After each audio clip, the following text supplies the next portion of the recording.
इसे कैसे पता चला? पाखी की बात सुनकर अमन को जोर का झटका लगा। उसने धीरे से खुद से ही कहा, पाखी ने तो सुना तो नहीं, लेकिन उसे इतना तो समझ आ गया कि अमन ने कुछ कहा है। इसलिए उसने अमन से सवाल किया, भाई क्या आपने कहा कुछ? जरा जोर से बोलो, मुझे सुनाई नहीं दे रही। पाखी, मैं ये कह रहा था कि तुझे किसने बताया कि अध्यांश की शादी हो गई है? अमन ने बात को मोड़ते हुए कहा ताकि पाखी को सच्चाई का पता ना चले। अमन के पूछने पर पाखी ने खुद से जो भी किया था वह सब कुछ एक एक शब्द में अमन को बता दिया। यह सुनकर अमन के तो पसीने छूट गए। गुस्से में आकर अमन पाखी पर बरस पड़ा। ये क्या किया तूने पागल? तुझे पता भी है तूने क्या किया है? अगर अध्यांश को जरा भी भनक लगी कि इस सब के पीछे तेरा हाथ है तो वह तुझे छोड़ेगा नहीं। लेकिन आप इतने घबराए क्यों हैं भाई? एएसआर को कौन बताने वाला था? मैंने जिन लोगों से ये काम करवाया था वो सब तो कब के अंडरग्राउंड हो चुके हैं, इसलिए बेकार का टेंशन मत लो। बस मुझे इतना बताओ कि क्या आपको पता था कि एएसआर की शादी हो गई है? अमन के गुस्से का पाखी पर कोई खास असर नहीं हुआ और उसने सामान्य तौर पर बात करते हुए कहा, क्योंकि उसे तो बस अध्यांश की शादी की चिंता सता रही थी। पाखी तो सच में पागल हो गई है क्या? वो अध्यांश सिंह राजवंश है, लापता से भी अपने दुश्मनों को खोज निकालता है। जरा सोच, अगर मैं जो उसका सबसे बड़ा दुश्मन हूँ उसकी तारीफ कर रहा हूँ तो सोच उस इंसान में कितना दम होगा। और वैसे भी मैंने तो कहा था ना कि जो करना होगा वो मैं करूँगा, तुझे कुछ करने की ज़रूरत नहीं है। तो फिर तूने यह कदम क्यों उठाया? अमन ने पाखी को डांटते हुए कहा, भाई आई एम सॉरी, मैं उस लड़की को एएसआर के साथ नहीं देख सकती, इसलिए मैंने यह सब किया। लेकिन मुझे क्या पता था कि ऐसा कुछ हो जाएगा। वो सब छोड़ो, आप बस मुझे इतना बताओ, क्या सच में वह चुड़ैल एएसआर की पत्नी है? अमन के डांटने के बाद पाखी थोड़ी शांत हुई, लेकिन उसका गुस्सा अब भी वैसा ही था। अमन पाखी के गुस्से को अच्छी तरह जानता था। अगर इसे पता चल गया कि अध्यांश ने शादी मेरी वजह से की है तो यह पागल सब कुछ बर्बाद कर देगी और मेरी और मम्मी के इतने सालों की मेहनत भी साथ साथ बर्बाद हो जाएगी। कुछ तो करना ही पड़ेगा ताकि इस पति पत्नी का खेल खत्म हो और दोनों हमेशा के लिए एक दूसरे से अलग हो जाए। पाखी से फोन पर बात खत्म करने के बाद अमन ने खुद से कहा और मन ही मन कुछ ठान लिया। शाम होते ही अस्वी मैंसन में फिर हलचल मच गई। उस समय सभी लोग गार्डन में थे। सभी लड़कों के बीच बैडमिंटन की प्रतियोगिता हो रही थी। एक तरफ अथर्व दैविक थे तो दूसरी तरफ न्याल और अंगद। अध्यांश अस्वी के साथ झूले पर बैठा था और उसे फल काटकर खिला रहा था। सभी लड़कियां भी गार्डन में रखी बेंचों पर बैठी हुई प्रतियोगिता देख रही थीं। दोनों टीमों का स्कोर बराबर था। कोई भी टीम हार मानने को तैयार नहीं थी। मुकाबला बराबरी का चल रहा था। तभी नायडू अन्ना आकर अध्यांश से रात के खाने के बारे में पूछने लगे। अध्यांश कुछ जवाब देता उससे पहले ही त्रिशिका ने नायडू अन्ना को बताया, अन्ना, जब तक हम सब यहाँ हैं आपको रसोई से छुट्टी। नायडू अन्ना कुछ कह पाते उससे पहले ही त्रिशिका ने उन्हें बोलने नहीं दिया। पर कोई बात नहीं अन्ना, आप जाकर आराम कीजिए, बाकी खाना हम सब मिलकर बना लेंगे। यह कहते हुए त्रिशिका ने जबरन नायडू अन्ना को भेज दिया। खाने की बात सुनकर अस्वी ने अध्यांश की टी शर्ट खींचकर उसे बुलाया। हाँ जान, अध्यांश ने उससे पूछा। अध्यांश, अस्वी ने उसका नाम लिया। हाँ जान बोलो ना, क्या चाहिए आपको? अध्यांश ने अस्वी से पूछा। मैं क्या कह रही थी? अस्वी अपनी ओढ़नी से खेलते हुए बोली। हाँ जान बोलो ना। अस्वी को इस तरह नर्वस होते देखकर अध्यांश ने फिर से पूछा। अध्यांश। अस्वी ने फिर से अध्यांश का नाम लिया। अस्वी की इन हरकत को देखकर अध्यांश को समझ आ गया कि अस्वी उससे कुछ मनवाना चाहती हैं। बच्चा, क्या चाहिए आपको? मुझे तो कुछ नहीं चाहिए, मैं तो बस ये कह रही थी कि थैंक यू। अस्वी अभी भी अपने दुपट्टे से खेल रही थी। थैंक यू किस लिए जान? अध्यांश अस्वी की सारी चालाकियाँ समझ रहा था, फिर भी उसने अनजान बनने का नाटक किया।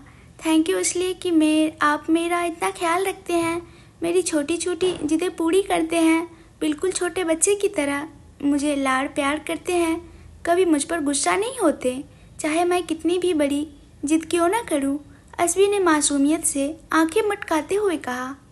अब तो अध्यांश को पक्का यकीन हो गया था कि अस्वी को उनसे कुछ मनवाना है और इसलिए वह उसे मस्का लगा रही है। जान, आप अपनी कोई बात मनवाने के लिए मुझे मस्का लगा रही हो ना? अपनी चोरी पकड़ी जाती देख अस्वी ने तुरंत बात संभालते हुए कहा, मस्का? नहीं तो, बिल्कुल भी नहीं। मैं तो बस सच ही कह रही हूँ, इसमें मस्का लगाने की क्या बात है? जान, अब बताओगी कि आपको क्या चाहिए, या फिर मैं यहाँ से उठकर जाऊँ, क्योंकि डॉक्टर ने आराम करने को आपको कहा है, मुझे नहीं। शाम हो गई है तो मुझे आपके लिए डिनर भी बनाना है। अस्वी अभी भी बात को घुमाना चाहती थी, इसलिए अध्यांश ने थोड़ा सख्त लहजे में कहा। अध्यांश की इस कड़क आवाज़ में बात करते देख आखिरकार अस्वी ने कह ही दिया, अध्यांश, मुझे आज रात के डिनर में खिचड़ी या वेजिटेबल सूप नहीं खाना। तो फिर क्या खाना चाहती हो? अस्वी को यूं उतावलेपन में बोलते देख अध्यांश को हंसी भी आ रही थी, लेकिन उसने अपनी हंसी के चेहरे पर आने नहीं दी और कड़क भाव रखते हुए पूछा। अध्यांश के पूछने पर अस्वी ने कुछ पलों तक सोचने का नाटक किया और फिर धीरे से प्यार भरे अंदाज में कहा, अध्यांश, याद है उस रात आपने मुझे मसालेदार फ्राइड इडली, चीज़ बर्ड्स डोसा खिलाया था? बस वही खाना है। बच्चा, डॉक्टर ने आपको हल्का और सादा खाना खाने को कहा है, तो फिर? अध्यांश ने प्यार से सख्ती दिखाते हुए कहा, तो इडली भी तो हल्के खाने में आती है ना? अस्वी ने तुरंत तर्क दिया, ओके, तो मैं आपके लिए इडली बना देता हूँ, लेकिन साथ में सिर्फ नारियल की चटनी मिलेगी, सांभर नहीं मिलेगी। अध्यांश ने उसी चतुराई से जवाब दिया। अध्यांश को आधी बात मानते और आधा बात टालते देख अस्वी ने फिर से मासूम चेहरा बना लिया। अध्यांश, प्लीज़। लेकिन अस्वी की तबीयत को ध्यान में रखते हुए अध्यांश उसकी मासूमियत के सामने नहीं पिघला। जान, इडली बनाओ या फिर वेजिटेबल सूप? उसने उसे 2 विकल्प दिए।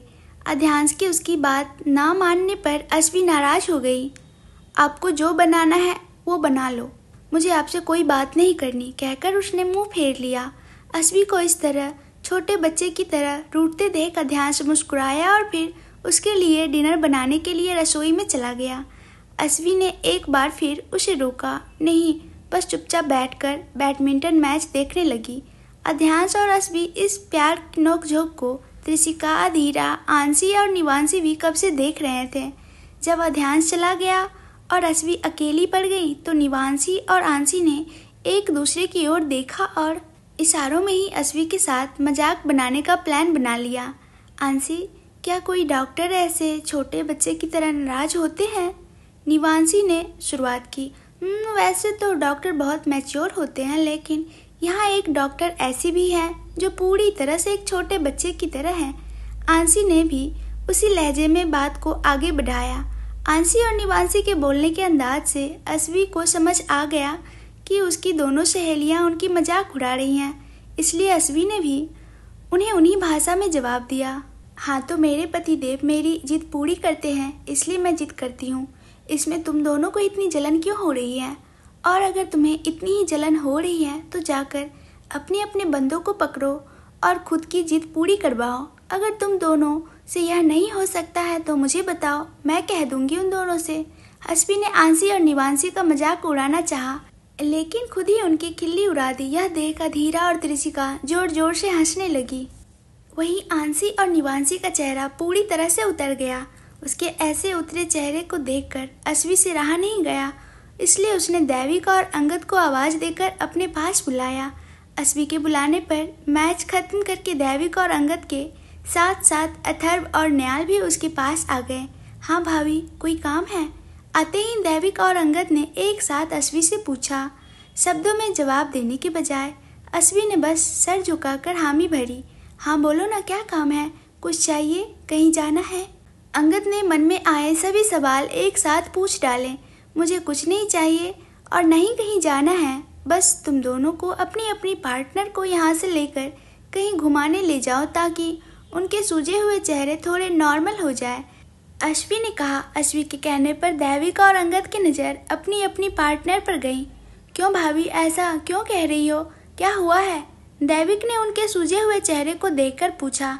जवाब में अस्वी ने दोनों की करतूत बता दी, जो सुनकर दैविक, अंगद, अथर्व और न्याल भी हंसने लगे। सभी को अपनी ओर हंसते देख आंसी और निवांशी उठकर अपने अपने कमरे में चली गईं। जाओ अब जाकर मना लो, अस्वी ने अंगद और दैविक को उनके पीछे पीछे भेज दिया। दैविका और अंगद के जाने के बाद अश्वी ने त्रिशिका को अपने लिए पानी लाने भेजा। त्रिशिका के जाते ही अश्वी ने हंसते हुए अथर्व से कहा, तुमसे अलग से कहना पड़ेगा अथर्व भाई। अश्वी की बात सुनकर अथर्व चौंक गया। उसे जरा भी अंदाजा नहीं था कि अश्वी ऐसा कुछ कहेंगी, इसलिए उसने झिझकते हुए अश्वी से पूछा, लेकिन भाभी मैं कैसे? मतलब कि उनके पास तो उनकी पार्टनर है इसलिए वो गए, लेकिन मैं क्यों जाऊं? मेरे पास कोई पार्टनर थोड़ी है। अथर्व भाई मुझसे कुछ छुपा हुआ नहीं है, मुझे सब पता है, इसलिए मेरे सामने मासूम बनने की कोई ज़रूरत नहीं है। और वैसे भी जब तक तुम उसके साथ समय नहीं बिताओगे और बात नहीं करोगे तब तक तुम दोनों के बीच की गलतफहमी कैसे दूर होगी? अश्वी ने थोड़ा दूर खड़ी अधीरा की ओर देखते हुए अथर्व को समझाया, मतलब आपको सब पता है? अथर्व ने आश्चर्य से पूछा। अध्यांश मुझे सब कुछ बताते हैं, हमारे बीच कोई बात सीक्रेट नहीं रहती। और पता है अथर्व भाई, मेरा और अध्यांश का रिश्ता आप दोनों से भी ज़्यादा बुरा था। अध्यांश ने जो कुछ भी किया था उसके बाद मैं उसका चेहरा तक नहीं देखना चाहती थी। साथ रहने की तो बात दूर की है, लेकिन मेरी इतनी नाराज़गी और गुस्से के बाद भी अध्यांश ने हार नहीं मानी और हमारे रिश्ते को मजबूती से पकड़े रखा ताकि वह टूट न जाए। उन्होंने हर कोशिश की जिससे हमारा रिश्ता बचा रहे। जब भी अध्यांश को इस बात का एहसास हुआ कि उन्होंने मुझसे गलती की है या मुझे सज़ा देकर गलत की है, तो उन्होंने तुरंत अपनी गलती सुधारने के लिए मुझे ढूंढना शुरू कर दिया। और जब तक मैं उन्हें नहीं मिली उन्होंने हार नहीं मानी। इतना ही नहीं, उनकी असली परीक्षा तो मुझे मिलने के बाद शुरू हुई। मैंने उन्हें ना जाने कितना कुछ सुना दिया। 5 साल से जो कुछ भी मेरे दिल में भरा हुआ था वह सब मैंने उनके सामने उड़ेल दिया। ना जाने कैसे कैसे शब्दों से उन्हें नवाजा, लेकिन फिर भी वह चट्टान की तरह डटे रहे और उनका ही नतीजा है कि आज हम दोनों साथ हैं और खुश हैं। और इसी वजह से मैं कह रही हूँ कि आपको भी अध्यांश से कुछ सीखना चाहिए। उनकी स्थिति तुमसे ज़्यादा मुश्किल थी, फिर भी उन्होंने हार नहीं मानी, तो आपने बिना लड़े ही हार क्यों मान ली? अध्यांश को तो यह भी पता नहीं था कि मैं कहाँ हूँ, लेकिन आपको पता था कि आपका प्यार कहाँ है, फिर भी आप उनकी नाराज़गी दूर करने की कोशिश क्यों नहीं की? अश्वी ने अथर्व को समझाते हुए उनकी गलती दिखाई। अश्वी की समझाइश पर अथर्व ने एक नए जोश और उमंग के साथ बोल पड़ा, आपकी बात बिल्कुल सही है भाभी, अब मैं पूरी कोशिश करूँगा और सिर्फ कोशिश ही नहीं करूँगा बल्कि उसे मना कर ही रहूँगा। थैंक यू भाभी, थैंक यू सो मच। अब यह थैंक यू कहने का वक्त छोड़ो और त्रिशिका के आने से पहले उसे यहाँ से ले जाओ। अश्वी ने हंसते हुए कहा। अथर्व भी हंसते हुए अधीरा के पास गया और उसका हाथ पकड़कर सीधे छत की ओर ले गया। अब डॉक्टर का प्रोफेशन छोड़कर लोगों की लव लाइफ सेट करने का काम शुरू कर दिया है क्या? सबके जाने के बाद जब न्याल को मौका मिला तो उसने अश्वी से पूछा, मेरी मजाक उड़ाना छोड़ दो न्याल, क्योंकि इन तीनों कपल्स के सेट हो जाने के बाद तुम्हारी ही बारी है। न्याल के सवाल पर अश्वी ने चालाकी से मुस्कुराते हुए जवाब दिया। अश्वी के ऐसा कहने पर न्याल कुछ क्षणों के लिए घबरा गया और इसी घबराहट में उसने अश्वी से पूछा, मेरी बारी है मतलब तुम कहना क्या चाहती हो? न्याल का घबराता हुआ चेहरा देखकर अश्वी को उसे परेशान करने में बहुत मज़ा आ रहा था, इसलिए उसने बात को और आगे बढ़ाते हुए कहा, मैं यह कहना चाहती हूँ डॉक्टर न्याल कि अब जो तुमने चोरी चोरी चुपके चुपके प्यार करने की गुस्ताखी की है उसके लिए तो तुम्हें उम्र भर की सज़ा देने वाली हूँ। बस थोड़ा इंतज़ार कर लो। क्या बकवास कर रही हो? मैं और प्यार, तुम्हारा दिमाग सही जगह पर है ना, या फिर हिल गया है? अश्वी के मजाक से न्याल चिढ़ गया। चिढ़े हुए न्याल का कान पकड़ते हुए अश्वी ने उसे धमकाया, न्याल मुझे सब पता है, वह भी जो तुम दोनों नहीं दिखा रहे, और मैं ये तो ज़रूर कहूँगी कि तुम दोनों के बीच कुछ गलतफहमी हो गई है, इसलिए तुम दोनों एक दूसरे से दूर दूर रहते हो, लेकिन प्यार तो दोनों की आंखों में बेशुमार है। तुम्हें कोई वहम हुआ है परी, वरना तुम्हारे जैसा कुछ भी नहीं है, क्योंकि मेरी ज़िंदगी में कोई लड़की है ही नहीं, तो फिर किसकी आंखों में मेरे लिए और मेरी आंखों में किसके लिए प्यार देखा तुमने? अपने कान को अश्वी के हाथ से छुड़ाते हुए न्याल चिढ़कर बोला, इसका नाम परी नहीं बल्कि अश्वी है मिस्टर मेहरा। अश्वी को ज़्यादा बहस करने से पहले ही पीछे से आ रहे अध्यांश ने जोर से कहा, लेकिन मेरे लिए तो यह पड़ी ही रहेगी मिस्टर राजवंश। न्याल ने भी उसे तीखेपन में जवाब दिया। इस बीच अध्यांश अश्वी के पास आकर खड़ा हो गया। अश्वी ने अपने बगल में खड़े अध्यांश का हाथ पकड़कर उसे झूले पर बिठाया और फिर अपना सर उसके कंधे पर रखकर उसकी भुजा के चारों ओर अपने दोनों हाथों को लपेट लिया। तुम दोनों फिर से शुरू मत हो जाओ प्लीज। और उसने दोनों को चेतावनी दी, जान अंदर चले, शाम की आरती का समय हो गया है। अध्यांश ने दूसरे हाथ से अश्वी के बाल को सहलाते हुए पूछा। जवाब में अश्वी ने केवल कहा। उसके साथ ही अध्यांश ने अश्वी को अपनी बाहों में उठा लिया। अध्यांश, त्रिशी कहाँ है? मैंने उसे पानी लाने के लिए भेजा था लेकिन अभी तक वापस नहीं आई। अपने दोनों हाथ अध्यांश की गर्दन में डालते हुए अश्वी ने सवाल किया। वह मंदिर में है, मैंने उसे आरती की तैयारी करने को कहकर रोक लिया था। वैसे बाकी सब कहाँ है? कोई दिख नहीं रहा। अध्यांश ने इधर उधर देखकर अश्वी से बाकी लोगों के बारे में पूछा। तुम्हारी पत्नी बेंगलुरु आकर कैंसर सर्जन से लव गुरु बन गई है मिस्टर राजवंश, इसलिए उसने सभी जोड़ियों को रोमांस के पाठ सिखाने के लिए भेज दिया है। अध्यांश के सवाल का जवाब देने से पहले ही न्याल बीच में बोल पड़ा। न्याल ने अश्वी की मजाक उड़ाने के लिए यह सब कहा था जो उसके लहजे से ही समझ आ रहा था। अश्वी का मजाक उड़ाते हुए देख अध्यांश ने गुस्से से न्याल की तरफ देखा। अध्यांश की ऐसी नज़रों को खुद पर महसूस करके न्याल भी डर गया और डर के मारे अपने कदम पीछे लाते हुए अश्वी से माफ़ी मांगी। न्याल की ऐसी हालत देखकर अश्वी को हंसी आ रही थी, लेकिन उसने अपनी हंसी पर काबू रखा। अध्यांश अश्वी को लेकर मंदिर में आया, जहाँ त्रिशिका पहले से ही आरती की थाली तैयार कर दी थी। अध्यांश के आते ही त्रिशिका ने आरती की थाली अध्यांश के हाथ में दे दी। अध्यांश ने अश्वी का एक हाथ आरती की थाली पर रखा और उसी तरह उसे पकड़ते हुए आरती शुरू की। आरती खत्म करके अध्यांश ने पहले भगवान के सामने आरती की थाली रखी और फिर अश्वी के सर पर आरती करते हुए थाली को त्रिशिका को पकड़ाया। उसके बाद प्रसाद लेकर अध्यांश अश्वी को डाइनिंग टेबल पर ले आया। उसके पीछे त्रिशिका और न्याल भी डाइनिंग टेबल पर आ गए।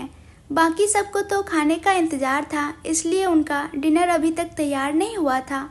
लेकिन अश्वी को दवाई भी खानी थी, इसलिए अध्यांश ने उसे पहले ही डिनर करवा दिया और साथ खुद भी डिनर कर लिया। डिनर खत्म करने के बाद अध्यांश अश्वी को लेकर वापस गार्डन में आ गया। लेकिन जाते जाते अश्वी ने त्रिशिका को यह कहने की बात नहीं भूली कि सबका खाना उसके कमरे में ही भिजवा देना, क्योंकि आज रात तो कोई भी नीचे डिनर करने नहीं आएगा। साथ ही उसने यह भी कहा कि खाना देने के लिए वह खुद ना जाएं, बल्कि सर्वेंट के हाथों भिजवा दें और खुद भी डिनर कर लें, साथ ही न्याल को भी डिनर करवा दें।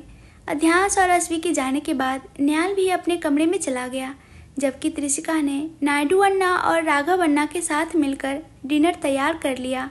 डिनर तैयार होने के बाद त्रिशिका ने अश्वी के कहे अनुसार सबके कमरे में सर्वेंट के जरिए डिनर भिजवा दिया और फिर न्याल का डिनर उसके कमरे में भिजवाने के बाद खुद भी डिनर कर लिया। अध्यांश और अश्वी का प्रेम तो अच्छे से चल रहा था, लेकिन अथर्व के कमरे का माहौल काफ़ी अजीब और तनाव भरा था। सर्वेंट डिनर देकर चला गया, लेकिन दोनों में से किसी ने भी डिनर की तरफ नहीं देखा। जब से अश्वी के कहने पर अथर्व अधीरा को ज़बरदस्ती अपने कमरे में लेकर आया था, तब से ही वह अधीरा के गुस्से को सहन कर रहा था। अथर्व ने कई कोशिशें की अपनी बात अधीरा को समझाने की, लेकिन अधीरा कुछ भी सुनने को तैयार नहीं थी। ऊपर से प्रतीक्षा का भी अभी तक कोई फ़ोन नहीं आया था। एक तरफ अधीरा का गुस्सा और दूसरी तरफ प्रतीक्षा से कोई जानकारी ना मिलना, इस सब के चलते अथर्व की सहन शक्ति भी जवाब देने लगी। अथर्व अधीरा के पास आया, जो उसके आने के बाद से ही उनसे दूर जाकर बैठी हुई थी। अथर्व ने अधीरा का हाथ पकड़कर उसे अपने पास बिठाया और बगल में रखी खाने की थाली उठा ली।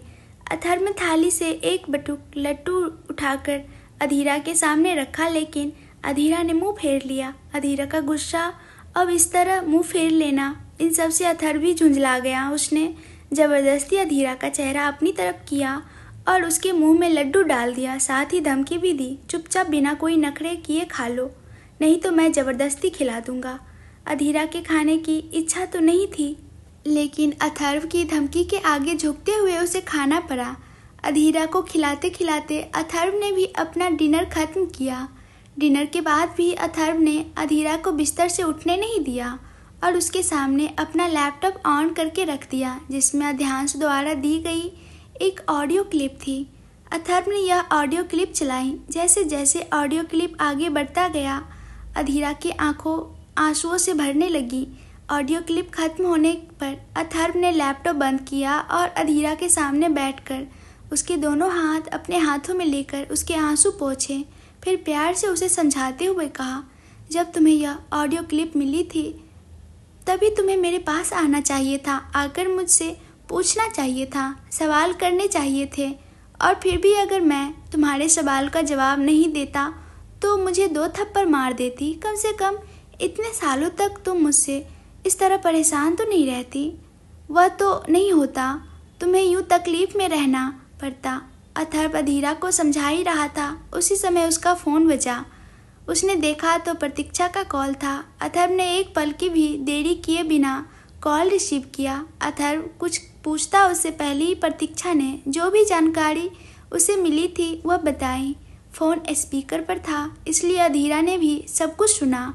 प्रतीक्षा ने जो कुछ भी कहा उसे सुनने के बाद अधीरा को बहुत पछतावा हुआ, जबकि अथर्व को एक बड़ा झटका लगा। प्रतीक्षा ने अथर्व के कुछ पूछने से पहले ही खुद जानकारी दे दी। सर, जो ऑडियो क्लिप आपने मुझे भेजी थी उसमें लड़के की आवाज़ का पता तो नहीं चला, लेकिन लड़की की आवाज़ मिशिका मैम से मैच हो रही है। हालांकि प्रतीक्षा को डर जरूर लग रहा था, फिर भी उसने अपने डर को एक तरफ रखकर जो भी जानकारी मिली उसे बता दिया। मिशिका का नाम सुनते ही अथर्व के हाथ से मोबाइल गिरकर नीचे चला गया। उसे अपने कानों पर यकीन ही नहीं हो रहा था जो उसने सुना। वह सच या कोई भ्रम?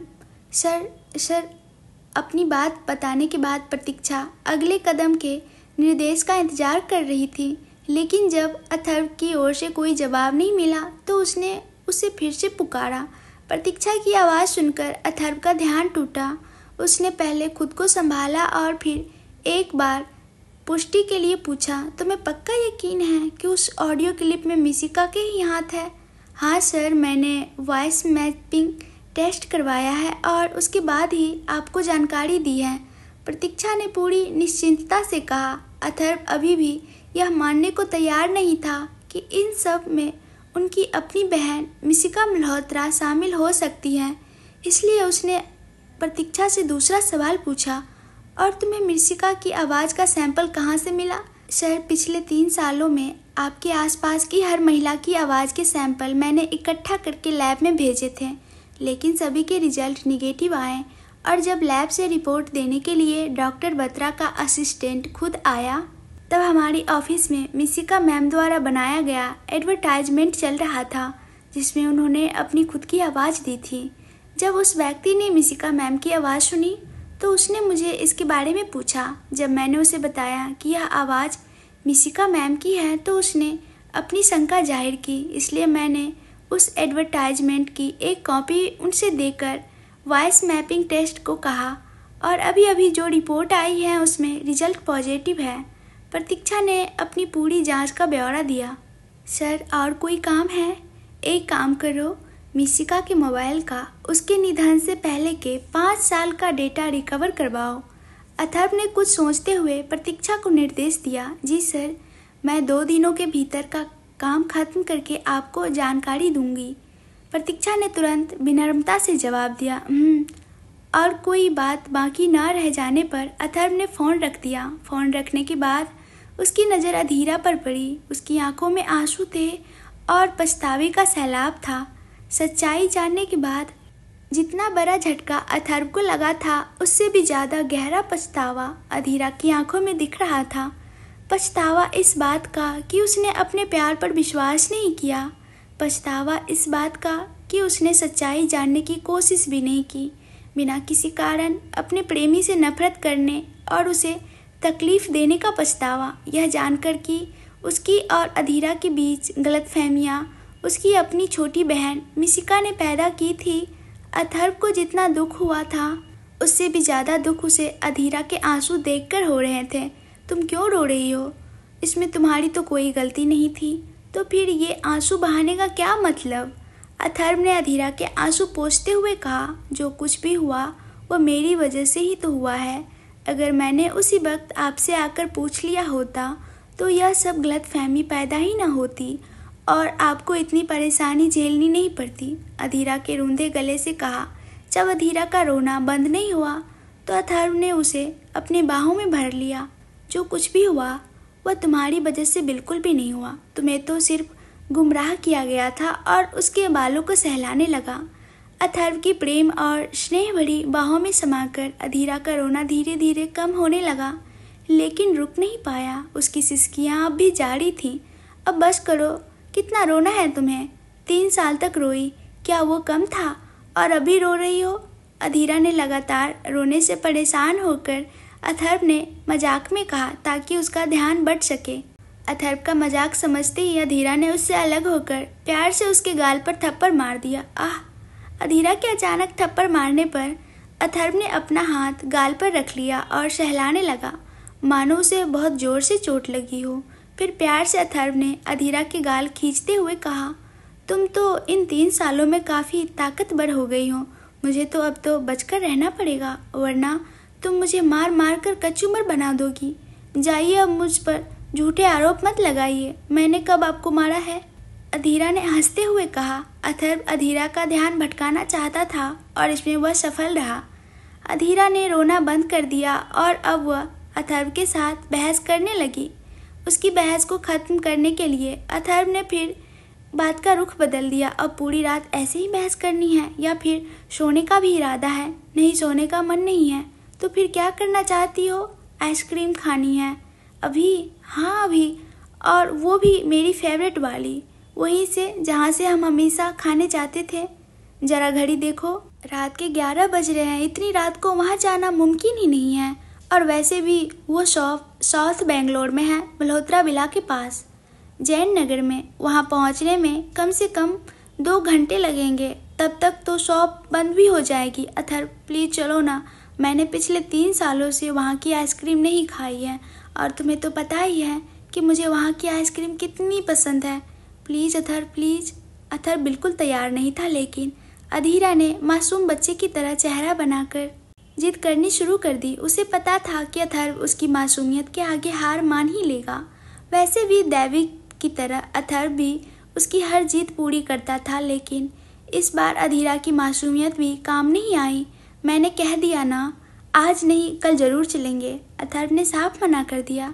अथर्व ने जब हाँ नहीं की तो अधीरा ने आखिरकार अपना ब्रह्मास्त्र निकाला। उसने नाराज होकर अपना चेहरा दूसरी तरफ कर लिया। उसे पता था कि कुछ भी हो जाए अथर्व उसे नाराज नहीं रहने देगा और मना ही लेगा, चाहे उसकी जिद पूरी करनी ही क्यों न पड़े। और वैसे ही हुआ। आखिरकार अधीरा की नाराज़गी उसके सामने अथर्व को हार माननी पड़ी।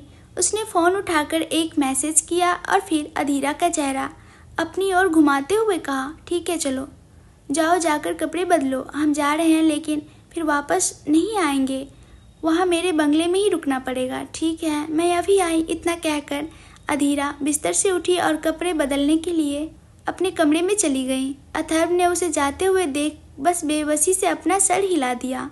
ये कब बड़ी होगी? अथर्व बड़बड़ाया, लेकिन तभी अधीरा बिना कपड़े बदले ही वापस आ गई और अथर्व कुछ कहे उससे पहले ही उसने उसके गाल पर एक प्यारी सी किस दी और फिर भागकर चली गई। अधीरा को ऐसे करते देख अथर्व भी मुस्कुरा उठा। उसके जाने के बाद अथर्व ने भी कपड़े बदले, कार की चाबी उठाई और बाहर निकल गया। उसने अध्यांश को एक मैसेज करके बता दिया कि वह अधीरा को बाहर लेकर जा रहा है और कल सुबह तक लौटेगा। अगर कोई अधीरा के बारे में पूछे तो संभाल लेना। हालांकि उसने उस वक्त ऑडियो क्लिप की सच्चाई बताने से परहेज किया, क्योंकि वह इस विषय पर अध्यांश से आमने सामने बात करना चाहता था। उसे लग रहा था कि अभी भी कुछ ऐसा है जिसे वह नहीं जानता, लेकिन अध्यांश जानता है। कुछ ही देर में अधीरा नाइट ड्रेस पहनकर बाहर आई। तब तक अथर्व पार्किंग में कार लेकर तैयार था। अधीरा के आने के बाद अथर्व ने उसे लेकर बिना किसी आवाज़ के अस्वी मेंशन से बाहर निकल गया। जब अधीरा और अथर्व अस्वी मेंशन से बाहर जा रहे थे, उस वक्त अध्यांश और अस्वी अपने बेडरूम में थे। जब अध्यांश ने अथर्व का मैसेज पढ़ा तो उसने मन ही मन प्रार्थना की कि दोनों के बीच सब कुछ ठीक हो गया हो। अध्यांश अभी तक अथर्व और अधीरा के बारे में ही सोच रहा था, तभी अश्वी ने उससे सवाल किया, अध्यांश आपको वो ऑडियो क्लिप कहाँ से मिली? अध्यांश ने अधीरा और अथर्व के बारे में पहले ही बता दिया था जब उसने अपने परिवार और दोस्तों के बारे में बताया था। उसी समय उसने अथर्व की लव स्टोरी भी साझा की थी। अश्वी के सवाल पर अध्यांश सोचने लगा कि आखिर उसे वह ऑडियो क्लिप कहाँ से मिली थी। अध्यांश ने कोई जवाब नहीं दिया तो अश्वी ने फिर से पूछा, बताओ ना अध्यांश, वो ऑडियो क्लिप कहाँ से मिली? वह मुझे अमन के फ़ोन से मिली थी। अध्यांश ने एक ही वाक्य में जवाब दिया, अमन के फ़ोन से? आपने उनका फ़ोन कब चेक किया? अश्वी ने आश्चर्य से पूछा। मैंने उसका फ़ोन चेक नहीं किया, लेकिन जब मुझे उसकी मॉल वाली हरकत के बारे में पता चला तब मैंने अजब से कहकर उसका फ़ोन हैक करवा लिया। सिर्फ इतना ही नहीं, मैंने उनकी कॉल्स भी ट्रेस करवा कर रिकॉर्ड करवा रहा हूँ। हाँ, यह बात अलग है कि उसने उस वक्त आपको और निवांशी के नाम पर ब्लैकमेल किया और उस समय अजर्ब उसकी कॉल्स रिकॉर्ड नहीं कर रहा था, इसलिए उस वक्त थोड़ी चूक हो गई। लेकिन अब अगर वह आपके और मेरे खिलाफ कुछ भी प्लान करेगा तो मुझे पहले ही पता चल जाएगा ताकि मैं उसे उसी के खेल में मात दे सकूं। अध्यांश ने अश्वी को पूरी सच्चाई बता दी। हम तो फिर अब तक कुछ ऐसा पता चला कि वह कोई प्लान बना रहा हो? अध्यांश की बात पर सोचते हुए अश्वी ने फिर सवाल किया। नहीं, अभी तक तो कुछ नहीं पता चला क्योंकि अब तक वह शांत है। अजब ने 24 घंटे उस पर नज़र रखे हुआ है। अध्यांश ने भी कुछ छुपाए बिना बता दिया। अध्यांश से एक बात पूछूं? अश्वी के मन में कोई ख्याल आया तो उसने अध्यांश से पूछा, अश्वी के दिमाग में क्या चल रहा है? यह शायद अध्यांश पहले ही समझ चुका था। उसने कहा, जान, हुक्म शाह की शर्त और उसके घर में क्या बात हुई थी, उसे छोड़कर जो भी पूछना है पूछ लो। अश्वी ने जो कुछ भी पूछने का इरादा किया था अध्यांश ने पहले ही जिक्र कर दिया। यह सुनकर अश्वी की आंखें आश्चर्य से बड़ी हो गई और वह बस अध्यांश को देखती रह गई।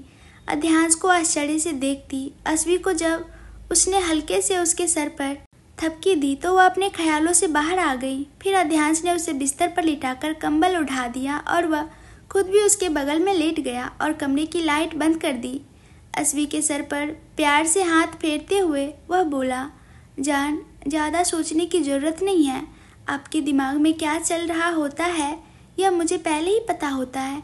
अब सो जाओ, काफ़ी देर हो गई है, पहले ही 11:30 बज चुके हैं। अश्वी के मन में अब भी बहुत सारे सवाल थे, लेकिन अध्यांश ने बात वहीं पर ख़त्म करके उसे सुला दिया। अध्यांश के प्यार भरे स्पर्श से अश्वी को जल्द ही नींद आ गई। जब अध्यांश को यह एहसास हुआ कि अश्वी सो चुकी है तो उसने उसे देखते हुए धीरे से कहा, जान, आपके हर सवाल का जवाब दूंगा मैं, लेकिन यहाँ नहीं, जोधपुर जाकर, क्योंकि मुझे लगता है कि यह सब जो भी हो रहा है उसकी शुरुआत कहीं न कहीं राजस्थान की धरती से हुई है, इसलिए मैं इसका अंत भी उसी धरती पर करना चाहता हूँ।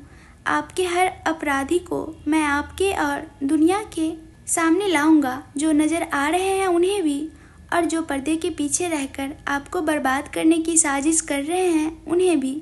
बस एक बार मुझे यह पता चल जाए कि आपका अपहरण करके आपको उस गंदगी में किसने भेजा, फिर हम सब जोधपुर जाएंगे। जोधपुर की पावन भूमि पर जोधपुर की प्रजा और अपनी रानी साहिबा के अपराधियों को सजा देंगी। जितनी तकलीफ आपने सही है उससे 10 गुना सजा आपके गुनहगार भुगतेगा, लेकिन फिर भी उन्हें मौत नहीं मिलेगी, क्योंकि उसके शरीर की आखिरी बूंद तक मैं उन्हें तरपाऊंगा। यह मेरा आपसे वचन है।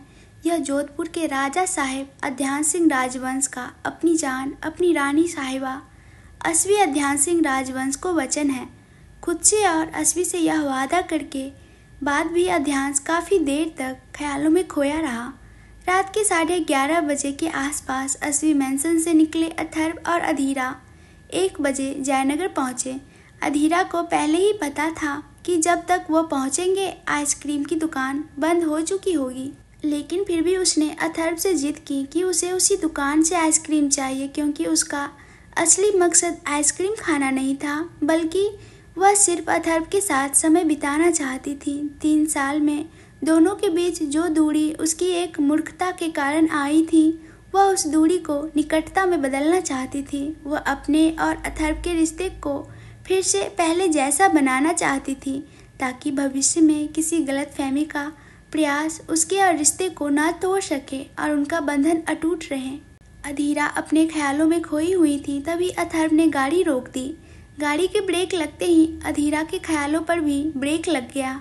उसने गाड़ी से बाहर निकलकर सामने की ओर देखा तो आश्चर्य में पड़ गई कि दुकान इतनी रात में खुली थी। आइसक्रीम की दुकान खुली देखकर अधीरा को अपनी आंखों पर विश्वास ही नहीं हो रहा था। उसने अपनी आंखें 3-4 बार खोली और बंद की, खुद पर यकीन दिलाया कि सच में दुकान खुली है। अधीरा का ऐसा व्यवहार देखकर अथर्व को उसकी मासूमियत पर बहुत प्यार आ रहा था, साथ ही उसकी प्यारी प्यारी हरकत पर हंसी भी आ रही थी। लेकिन उसने सोचा कि अगर वह इस समय हंसा तो अधीरा नाराज हो जाएगी, इसलिए उसने अथर्व ने हंसने पर नियंत्रण रखा और अधीरा को उसके ख्यालों में ही रहने दिया। और वह आइसक्रीम की दुकान के अंदर गया और 5 अलग अलग फ्लेवर्स की आइसक्रीम लेकर आया। यह सभी फ्लेवर्स अधीरा के पसंद के थे। अथर्व ने सभी आइसक्रीम को गाड़ी में बोनट पर रखे और फिर अधीरा को उठाकर बोनट पर बैठा दिया। अचानक अथर्व के उठाने से अधीरा की विचारधारा टूट गई। उसकी नज़र अपनी पसंद की आइसक्रीम फ्लेवर्स पर पड़ी। दुकान को इतनी रात में खुला देखकर अधीरा पहले ही शौक में थी और अब अथर्व द्वारा उसकी सभी पसंदीदा आइसक्रीम लाने से उसका आश्चर्य दोगुना हो गया। अधीरा सबसे पहले माचा ग्रीन टी आइसक्रीम का कोन हाथ में लेकर खाने लगी। एक बाइट खाने के बाद उसने अथर्व की ओर बढ़ाया। अथर्व, आपको आज भी मेरी पसंद याद है? अधीरा ने अचंभे से अथर्व को देखते हुए पूछा। हम 3 साल तक एक दूसरे से दूर रहे हैं। अगर हम 30 साल भी दूर रहते तो भी मुझे तुम्हारी पसंद याद रहती, समझी? और इन सब चीज़ों पर विचार करना बंद करो और आइसक्रीम खाने पर ध्यान दो। अधीरा के हाथ में आइसक्रीम खाते हुए अथर्व ने कहा।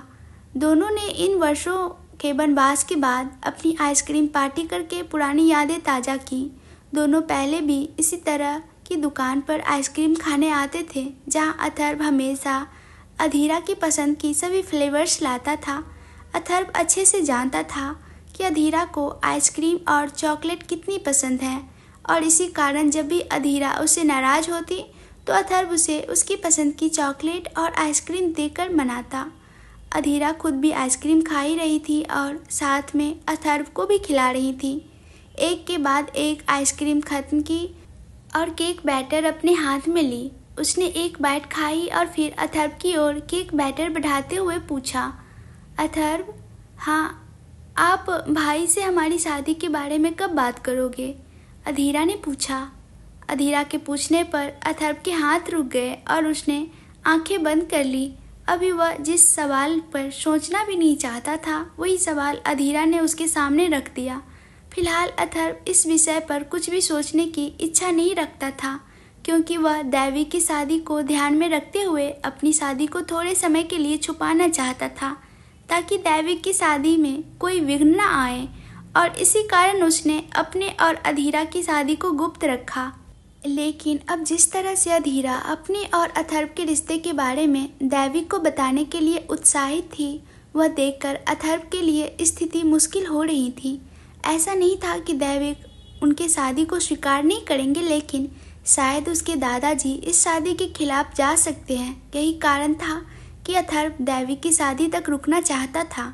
अथर्व, बोलो ना, तुम क्या सोच रहे हो? अथर्व के विचारों में खोए देखकर अधीरा ने उससे हिलाया, जिससे वह अपने विचारों से बाहर आया। कुछ नहीं, अथर्व ने अपने विचारों को अधीरा के सामने प्रकट ना होने देते हुए जवाब दिया। अधीरा ने फिर से वही सवाल पूछा, तो फिर तुम क्यों नहीं कहते कि तुम भाई से अपनी शादी के बारे में कब बात करोगे? यह सब अभी नहीं, अभी तुम अपनी आइसक्रीम का आनंद लो, बाकी सब बाद में देख लेंगे। अधीरा के सवाल को टालने के लिए अथर्व ने आखिरी बची हुई मिंट आइसक्रीम चिप आइसक्रीम हाथ में लेकर अधीरा को खिलाते हुए कहा।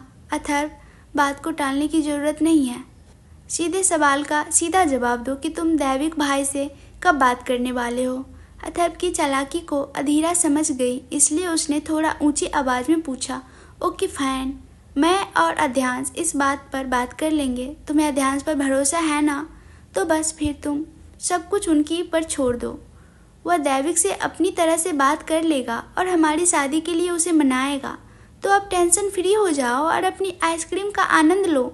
अंत में अधीरा के सामने हार मानकर अथर्व को बताना ही पड़ा। अगर अध्यांश भाई दैविक भाई से बात करने वाले हैं तो मुझे कोई चिंता नहीं है, क्योंकि मुझे पक्का यकीन है कि अध्यांश भाई दैविक भाई को हमारी शादी के लिए मनाने में सफल हो जाएंगे। अधीरा ने भी अथर्व की बात से सहमति जताते हुए कहा। अधीरा के चेहरे को अपने हाथों में भरकर अथर्व ने आत्मविश्वास के साथ अपनी बात पूरी की। और हाँ, मेरे परिवार में ऐसा कोई नहीं है जो तुम्हारे घर आकर हमारी शादी की बात करे, इसलिए गणना करने पर सिर्फ अध्यांश और दैविक ही हमारे परिवार में हैं। तो अध्यांश और अस्वी भाभी ही मेरे परिवार के माध्यम से तुम्हारे भाई के साथ हमारी शादी की बात करेंगे। और हाँ, चिंता मत करो, मैं अध्यांश से जल्द करने के लिए कहूँगा। अथर्व ने अधीरा को बोनट से नीचे उतारा और गाड़ी में बिठाया। फिर उसका बढ़ा हुआ आइसक्रीम लेकर उसके हाथ में दिया और खुद भी गाड़ी में बैठ गया। अथर्व वहाँ से निकलकर अधीरा को लेकर मल्होत्रा बिला पहुँचा, जहाँ आज रात दोनों ठहरने वाले थे। अथर्व ने गाड़ी को उसके घर के सामने रोक दिया। गाड़ी रुकी कि अधीरा के मन में कुछ दिन पहले की सारी यादें ताज़ा हो गई, जब अथर्व उसे रात में उसी तरह घर लेकर आया था और दोनों ने पूरी रात एक दूसरे की बाहों में बिताई थी। जब अथर्व ने पुरानी यादों को एक बार फिर ताज़ा करके अपने प्यार का एहसास कराने के लिए एक छोटी सी कोशिश की थी, लेकिन अपने गुस्से के कारण उसने सब कुछ बिगाड़ दिया था। अधीरा इन सब विचारों में थी, तभी अथर्व ने उसे अपनी बाहों में उठाकर गाड़ी से बाहर निकाला और घर के अंदर ले गया। अथर्व, पानी, अधीरा ने कहा। अथर्व अधीरा को सीधे बेडरूम में ले जा रहा था, तभी अधीरा ने उसे रोका। अधीरा को प्यास लगी थी, इसलिए अथर्व उसे किचन में ले गया और फ्रिज से एक पानी की बोतल निकालकर अपने साथ ले ली, जिसे बेडरूम में पहुंचकर उसने अधीरा को दिया और खुद जाकर फ्रेश हो गया। अथर्व कमरे में वापस आया, तब तक अधीरा बिस्तर पर लेटी हुई थी। अथर्व भी लाइट बंद करके उसके पास बिस्तर पर आ गया। अथर्व बिस्तर पर लेट गया, जबकि अधीरा उसके ऊपर आ गई। अथर्व अच्छी तरह से जानता था कि अधीरा को इस तरह सोना पसंद है, लेकिन फिर भी अधीरा के साथ मस्ती करते हुए अथर्व ने उससे पूछा, 3 साल तक तुम कैसे सोती थी? तुम्हें तो मेरी गोद में चढ़कर सोने से ही नींद आती थी, तो फिर 3 साल तक तुम सोई नहीं क्या? अथर्व, मेरी मजाक बनाना बंद करो और चुपचाप सो जाओ, नहीं तो तुम्हें कमरे से बाहर निकाल दूंगी। अधीरा ने अथर्व की मजाक से चिढ़कर उसे धमकी दी, और यह तो हो ही नहीं सकता अथर्व अधीरा की धमकी पर कोई तर्क करे, इसलिए उसने भी आगे कुछ नहीं बोलते हुए चुपचाप अपनी आंखें बंद कर ली। अपनी बात मानते देख अधीरा थोड़ी ऊंची हुई और उसके माथे को चूमा। Good night Atharva. अथर्व ने भी उसके माथे को चूमा और कहा, गुड नाइट। इस तरह एक दूसरे की बाहों में समाकर दोनों की नींद आगोश में चले गए। इसी तरह दिन बीतते गए। अस्वी की तबीयत भी धीरे धीरे सुधरने लगी।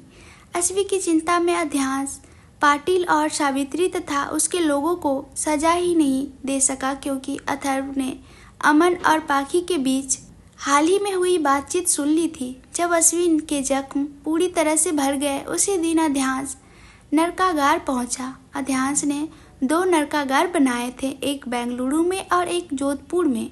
नरकागार एक भूतिया बंगले जैसा था, जिसके चारों ओर बॉडीगार्ड्स दिन रात पहरा देते थे। पूरा नरकागार जेल की तरह था, कोठरियों की तरह बनाया गया था, जिसमें वास्तव में छोटी छोटी कोठरियाँ थीं।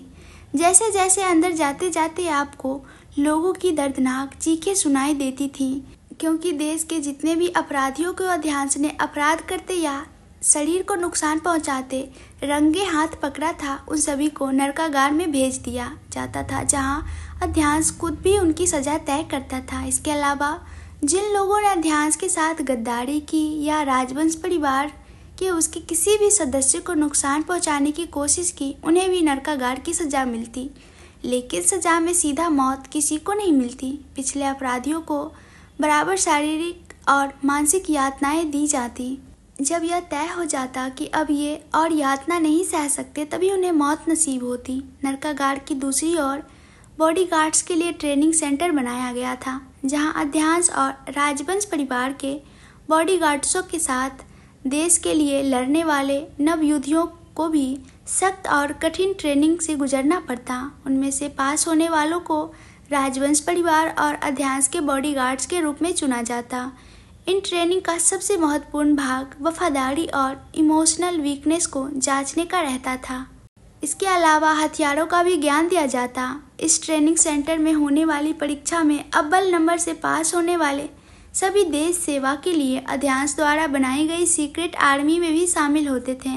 इसके बारे में सीधे प्रधानमंत्री और RAW के चीफ को अपडेट दिया जाता था। अश्वी को वहां अश्वी मेंशन में सभी लोगों के बीच छोड़कर अध्यांश अथर्व को लेकर नरकागार पहुंचा, जहां अथर्व पहले ही मौजूद था। अध्यांश के आते ही अथर्व ने उन्हें बताया कि उसने पिछले रात अमन के कॉल रिकॉर्डिंग सुने थे, जिसमें उसकी और पाखी के बीच हुई बातचीत भी थी।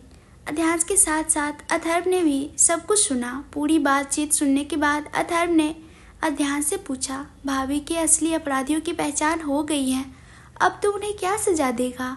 क्या तू उन्हें सजा देगा भी सच में? अथर्व क्या पूछना चाहता है यह अध्यांश को अच्छी तरह समझ आ गया। उसकी सजा यहाँ नहीं बल्कि जोधपुर में जनता दरबार में जोधपुर की जनता तय करेगी। और रही बात उन्हें सजा देने की, तो मैं राजवंश परिवार के एक भी अपराधी को नहीं छोड़ता, चाहे वह कोई भी हो। ये दोनों तो मेरी जान को नुकसान पहुंचाने के बारे में सोच रहे थे, इसलिए उन दोनों को बख्शना इतना भी महान नहीं है।